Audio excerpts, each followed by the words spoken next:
ഒരിക്കൽ കൂടി KSTയുടെ general secretary Shri Shafi എന്നോടൊപ്പം ചേരുന്നുണ്ട്. ശ്രീ ഷാഫി, ഇതിപ്പോൾ അധ്യാപകർ എന്ത് പിഴച്ചു? ഈ ഫിറ്റ്നസുമായി ബന്ധപ്പെട്ട് അവർക്ക് എന്ത് ചെയ്യാൻ കഴിയും? അവരുടെ ജോലി ഇപ്പോൾ തൃശങ്കൂലായിരിക്കുകയാണ്, ശമ്പളം കൊടുക്കണ്ട എന്നാണ് ഇപ്പോൾ പറഞ്ഞിരിക്കുന്നത്. സ്വാഭാവികമായും ജോലി നഷ്ടപ്പെടുന്ന അവസ്ഥയിലേക്ക് കാര്യങ്ങൾ പോവുകയാണല്ലേ? അതെ അതെ തീർച്ചയായും. നമ്മുടെ പൊതുവിദ്യാലയങ്ങൾ കഴിഞ്ഞ 10 വർഷം കൊണ്ട് ഏറെ മുന്നേറിയിട്ടുണ്ട്.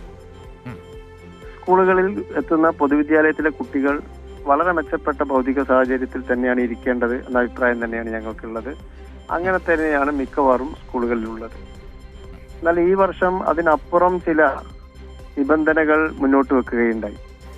ആ നിബന്ധനകൾ മുന്നോട്ട് വെച്ചപ്പോഴാണ് സംഘടനയടക്കം ആ കാര്യത്തിലെ അപ്രായോഗികത ചൂണ്ടിക്കാണിക്കുകയും ആ കാര്യങ്ങൾ മുന്നോട്ട് വെക്കുകയും ചെയ്തപ്പോഴാണ് ഇപ്രാവശ്യത്തെ സ്കൂൾ തുറന്നപ്പോൾ താൽക്കാലിക ഫിറ്റ്നസ് നൽകിക്കൊണ്ട് പല വിദ്യാലയങ്ങളും ആരംഭിക്കുന്ന സ്ഥിതി ഉണ്ടായത്.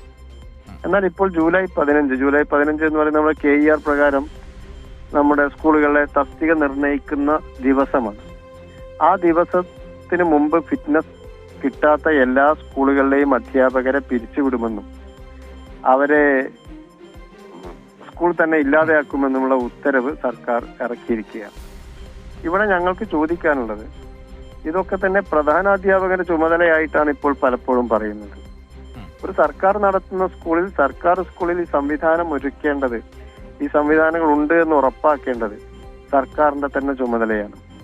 ആ ചുമതല അവിടുത്തെ ഒരു ഉദ്യോഗസ്ഥനായ ഹെഡ് മാസ്റ്റർ മാത്രം ചുമതലയിൽ ഇട്ടുകൊണ്ട് കൈ കഴുകുന്ന സമീപനമാണ് ഉണ്ടായിട്ടുള്ളത്.